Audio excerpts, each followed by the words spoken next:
আসেন আমার বাপেরা, যুবকেরা, তরুণেরা, তাহলে এখানে আপনাদের বোঝানোর দরকার রয়েছে, কেননা আমাদের কাছে একজন দুশমন ঘুরছে। এই যুবকেরা, তরুণীরা, ওই দুশমনের নাম সম্পর্কে আপনারা অবগত রয়েছেন। ওই দুশমন কে কে বাবা বলুন তো? আল্লাহ নবী আবার 63 বছর দিন ইসলামের খিদমত করলেন। এই যুবক তরুণেরা, আল্লাহ নবীকে রক্ত জড়াতে হবে, আল্লাহ নবীকে কষ্ট করতে হবে, আল্লাহ নবী তার মুবারকটা শহীদ হয়ে যাবে।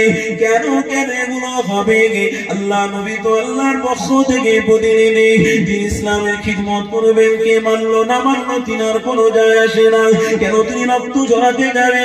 কেন তিনি নিজের তার গুলোকে শহীদ করতে যাবে? আল্লাহ নবী আমার কেন করতে যাবে? না না, আল্লাহ নবী আমার মুমিনদের জন্য একটা বার্তা দিতে এনেছে। এই